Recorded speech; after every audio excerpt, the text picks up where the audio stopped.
L'incroyable histoire du kinématographe est le titre de cette surprenante exposition orchestrée par la compagnie La Tortue Magique à la collégiale Saint-Pierre-le-Pullier d'Orléans.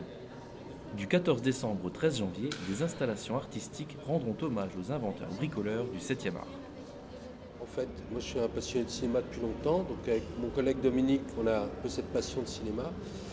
Et en 2007-2008, on a eu l'idée d'écrire une histoire autour du pré-cinéma.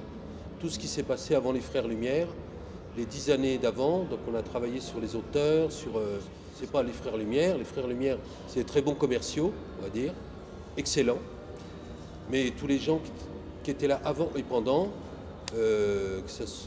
notamment Thomas Edison. On a travaillé surtout sur Thomas Edison, son acolyte Wilfrid Dixon, et plus après tous les inventeurs autour qui avaient déjà fait des machines à images comme Émile Reynaud. Bon, voilà. Pour la collégiale, c'est deux semaines et demie de travail, d'installation, remodeler aussi les espaces, etc. Sinon en amont, alors là, il y a 2 ans de boulot là. Mais par étapes, hein, pas en continu, hein, bien sûr. Ouais, c'est collecte d'objets, restauration, puis surtout fabrication. Parce que la fabrication fait partie aussi de notre imaginaire, c'est-à-dire comment une machine aurait peut-être pu exister il y a 100 ans, voilà quoi.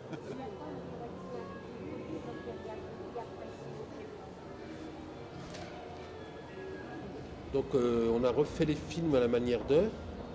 Donc grâce maintenant dans le réseau cinéma avec le CNC, l'INA, tout ça, on a accès à plein de documents, donc de vieux films 1900, tout ça. Moi j'en ai vu plein, on a repéré plein de choses et puis de là on a écrit des petites histoires, on a retourné en 16 mm et en Super 8.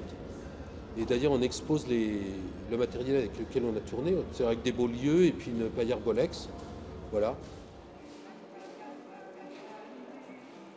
Avant tout, nous, notre intérêt, c'est d'abord un petit clin d'œil du côté de chez Méliès, parce qu'il nous a quand même fourni beaucoup d'informations concernant justement les transparences, les miroirs, comme là par exemple.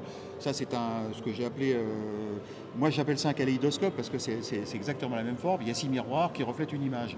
Or, c'est vrai que Méliès l'avait déjà utilisé dans ses propres inventions, sauf que là, je le présente à ma manière. Voilà, donc c'est-à-dire que pourquoi pas, ça peut être comme ça ou pas. Mais en tout cas, il y a une authenticité dans la démarche optique.